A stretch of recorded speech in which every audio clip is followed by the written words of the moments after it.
So today was day 10, and I don't have a whole lot to tell you about the state of the world or what I see because I didn't leave the house. Good job, John. Yay. Day 10.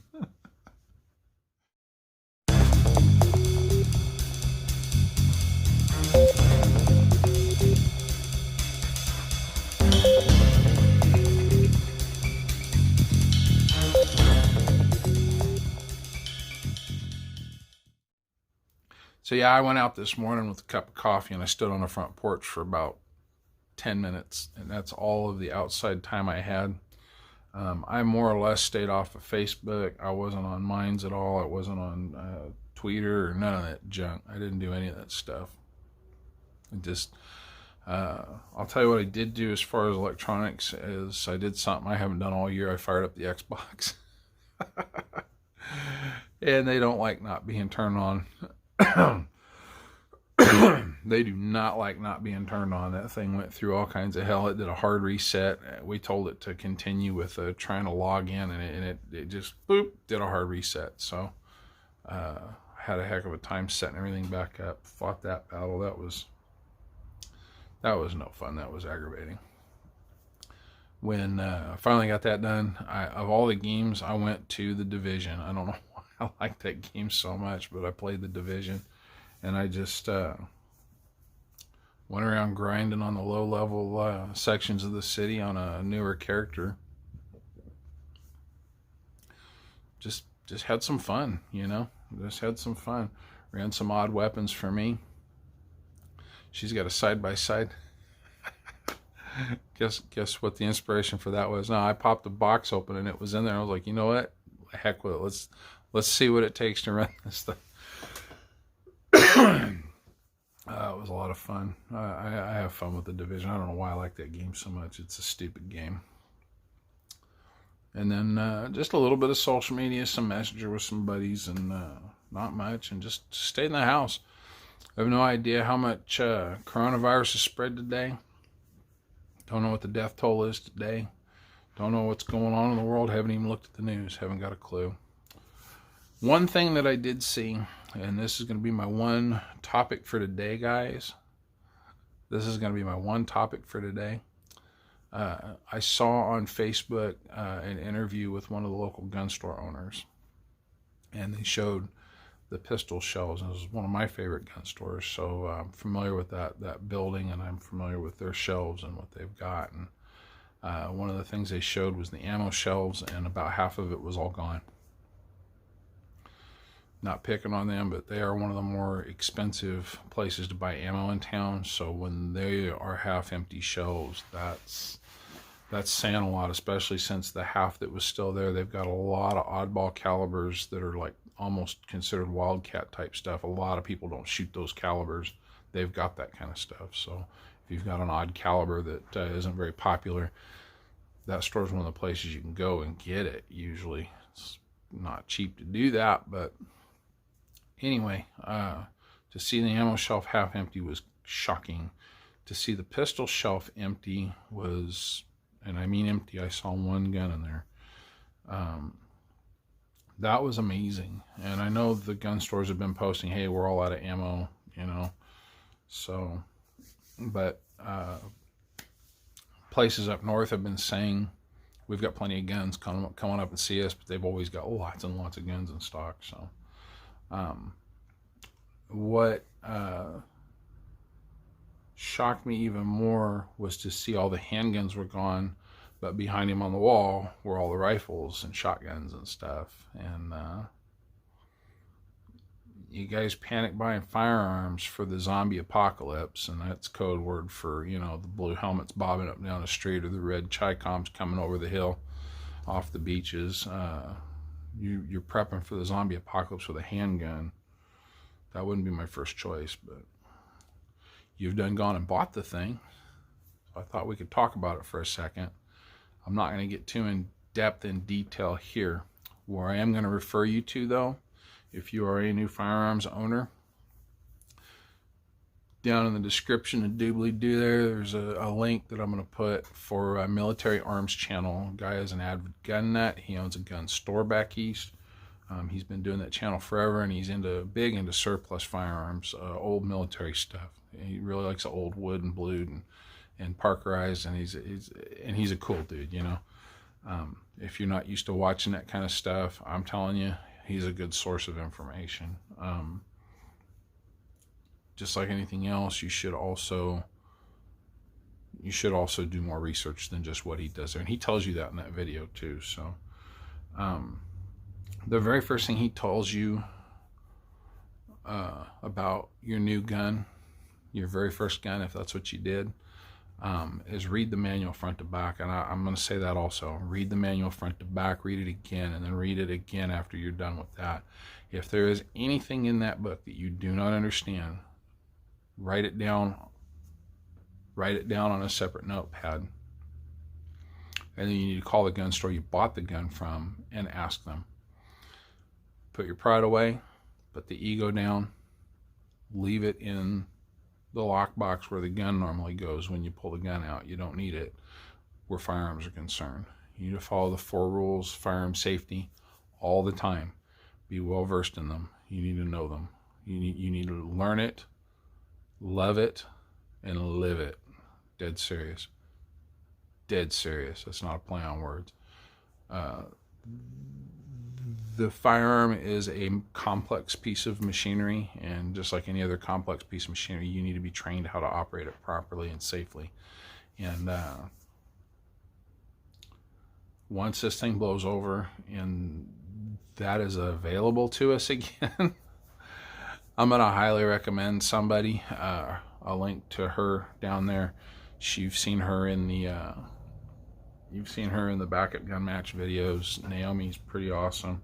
In tactical procurement video, where I went and showed you the 511 store, talked about Naomi.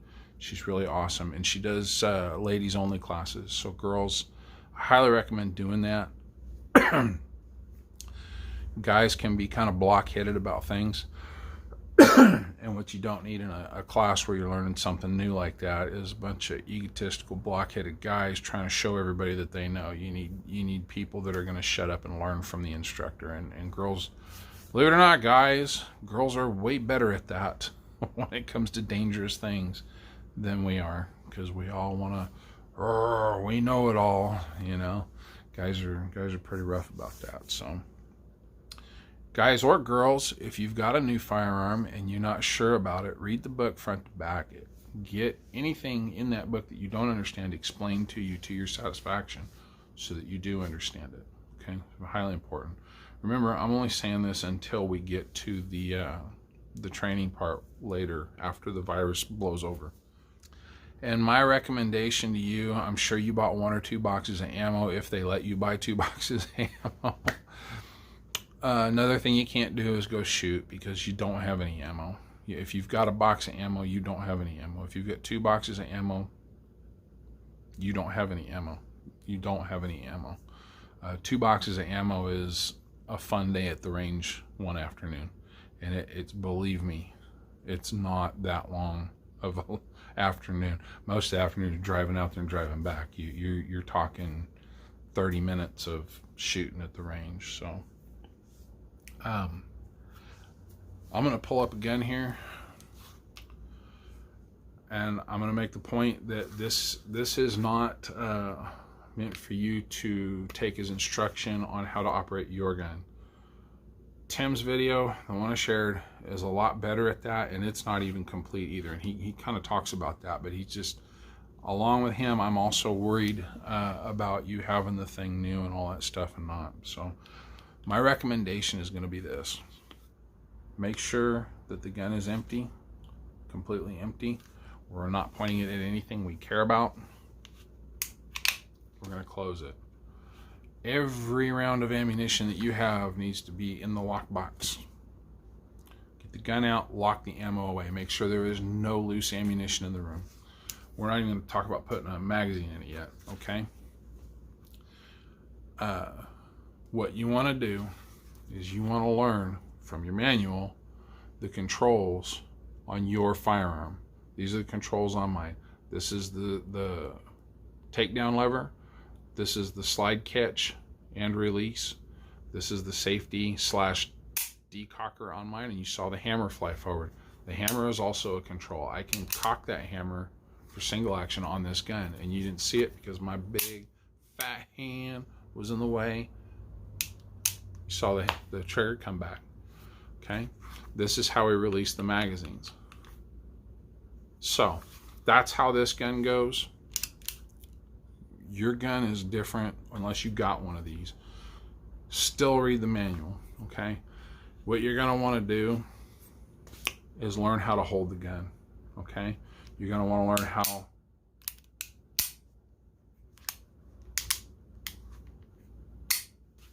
to work the trigger. You're going to want to learn how to drop the magazine. Okay, if I'm holding this in a shooting position, I can't actuate the magazine, or yeah, the magazine release. Okay, so with this gun, I've trained myself. Bang, bang, bang. It's empty, right? Gun's empty. I hook it like this. I rotate the gun into that thumb. The magazine drops, and I catch them. I just throw them in a pocket or a bag or something. I get the next magazine out, I index it, I shove it in, and then I use this. A lot of instructors tell you not to, they'll tell you to do something else. You need to learn what's comfortable for you, how it works for you. I drive it home, it goes in, I'm ready to go again. Now maybe I'm not gonna go. I put my safety on. You need to actuate the slide on the gun. You need to actuate the trigger. Just keep doing that. What you're doing, if you pull the trigger 1,000 times on that, you run the slide 1,000 times on that, it's not the equivalent of shooting 1,000 rounds, but you are rubbing all of the writing surfaces in that gun together. Everything that does what it does is doing what it do, right? And you're smoothing everything up. After you've done all that like 1,000 times, you can pull the gun apart and clean it. Your manual might say to do something different. If it's a Glock, there's a compound in there, there's copper coat in there. Just keep going. You're fine. You're fine. With one of these, you might want to lube it. Honestly, I wouldn't even lube it, but you might clean the excess out. Do that as per the instructions in your manual, okay?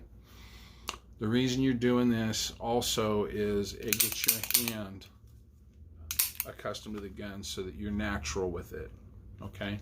Actuating the controls gently. Actuating the controls becomes second nature. You are training your muscle memory to be comfortable with the thing. So let me...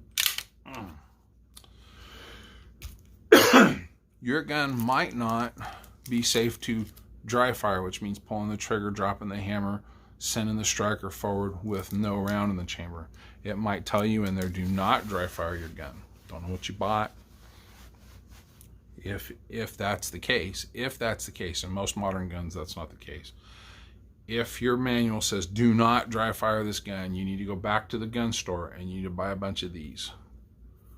They are fake or dummy rounds. They're snap caps. And what they have is a little rubber insert where the primer is, and you can see the firing pin's been striking that. And what that does is it catches the firing pin.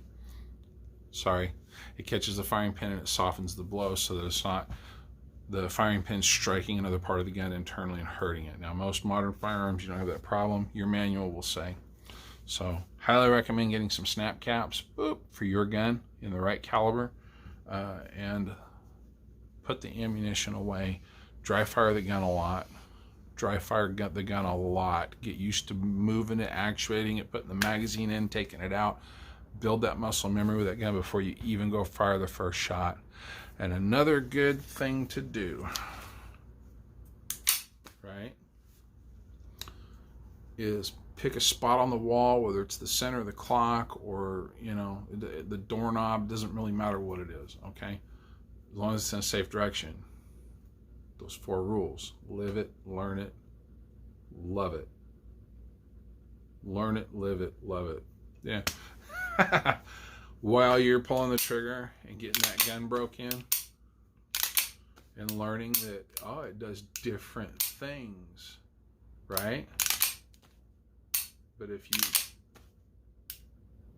I don't have to let that go all the way forward. That was weird. So as you're learning these things, something you also want to do, and let's see if I can do this. I'm going to line that up. No, I am not pointing a gun at you. I'm pointing it at my phone. You want to be able to pull that trigger. Now I'm going to focus on the sights this time instead of the camera. You want to pull that trigger, and that last little bit of movement, you want to be able to get that out. And it's easier, honestly, if you work on it single action, okay? First, and then work on your double action, but work on them both. Get it where the gun's not moving when you're pulling the trigger. So that's important. That's really gonna help with your accuracy. So that's my recommendation. Play with the thing. Learn the fiddliness of it. Learn how to do the field strip. The manual tells you how to do that. Look at what you need to clean. Don't clean it unless it tells you to clean it before you shoot it the first time. If it's a high point, don't disassemble it. They tell you in the manual what you need to do with that gun. That's a whole other thing.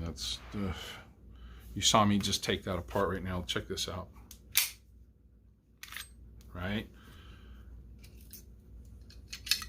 That's it. That's my gun field stripped. No, I didn't just point a gun at myself. That's the empty barrel out of the gun. That's the barrel goes back in just like this. I guess I could do this in front of you so you can see what's going on. Shake it in. I put that in there. Just like that. Oop, oop, oop, oop. Don't want to zing that thing across the room, right?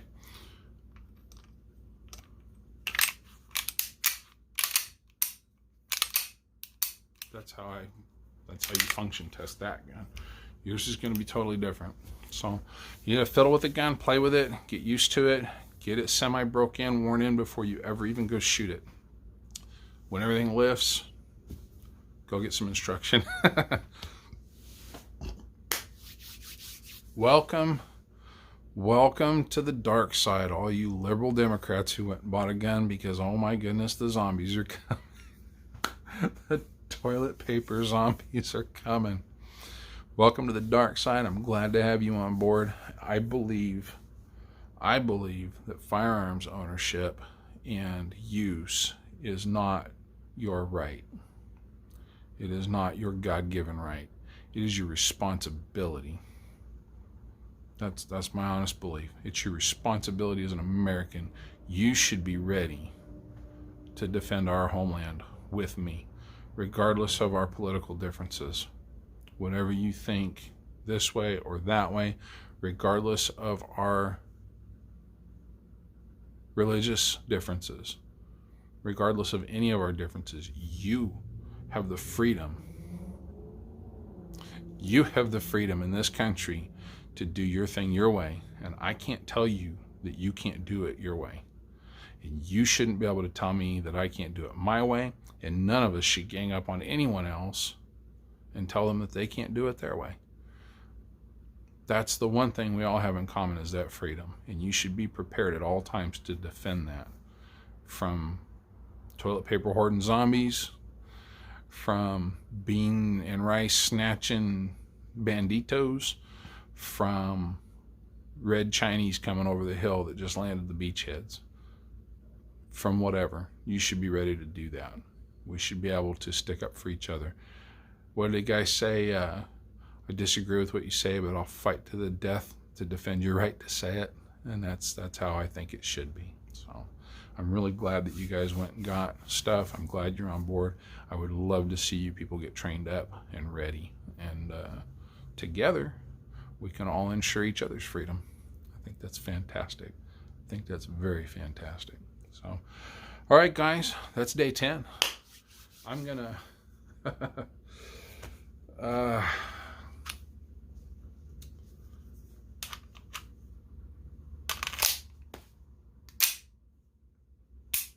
going to danger that thing up because that is a tool that I have here at the house, and I will add that at the very last. until you have that training, until you have that practice with live fire on a range. I would really recommend that you don't load that gun up. Let's not get too far ahead of ourselves, right? Just because you learned how to start the truck and get it into first gear, you got 18 other gears before you haul that big truck down the road. So a lot more stuff to learn. You don't go buy a piano, take delivery, and see a piano in the flesh first hand for the first time ever, and then go book a concert hall. So let's go a little slow on that too. I really want everybody to be safe out there. So check out the links in the description below. Watch Tim's video, and then go book a class with Naomi as soon as all this stuff blows over. It'd be a really good idea. Love to see that happen. You guys have a good one, and I'll catch you on the next one. Take care.